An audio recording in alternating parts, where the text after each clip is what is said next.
moment. But meanwhile, let's get you updated on matters COVID-19. It appears that some patients who have suffered COVID-19 will live for a long time with some effects related to the virus. The effects known as long COVID include body pains, brain fog, heart problems, as well as exhaustion. The new revelations bring about a hidden health crisis of the pandemic that remains unknown to the majority of Kenyans. Our health and science reporter, Dean Waleola, tells us the story of one such patient whose life has been changed.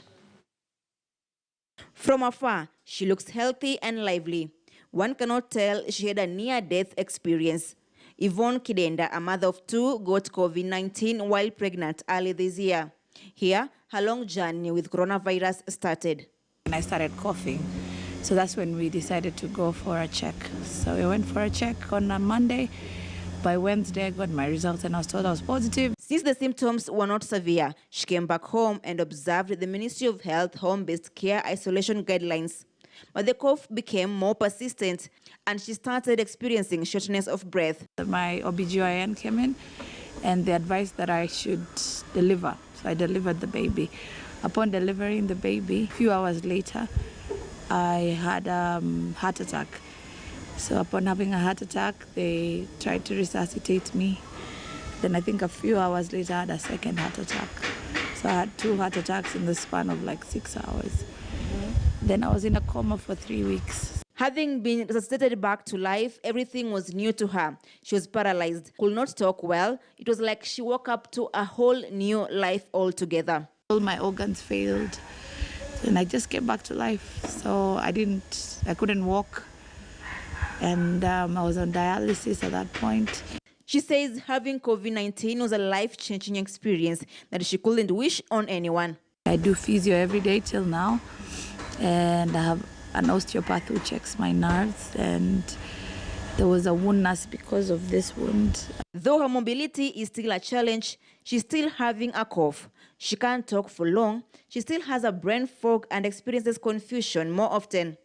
The worst part is she's still under medication 3 months later. I woke up not knowing I'd had a baby. Yes, so I thought I was still pregnant. And then I was being shown pictures, just the way it happens in movies. This disease is real. I can't even, you just need to see me and then it's real. My neighbors, all of them, right now it has hit home. Dr. Mwitariro shares with us other complications that can arise from severe COVID-19.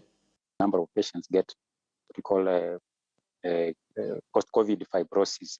And these patients present with breathlessness long after they have recovered. And even those who don't get this fibrosis, some of them you find after 3 months, they still have cough, the cough that just never goes away.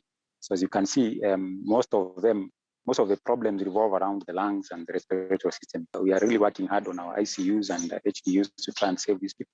So we feel that some of them might end up getting these complications of long COVID. And again, I don't want to scare Kenyans because the number of people who are getting these are still small. A greater majority of patients are recovering fully.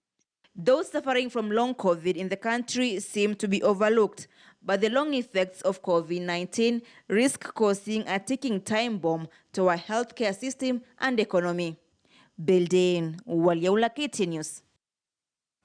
And in related news, the country has recorded 1,027 new cases over the last 24 hours. The new figure reflects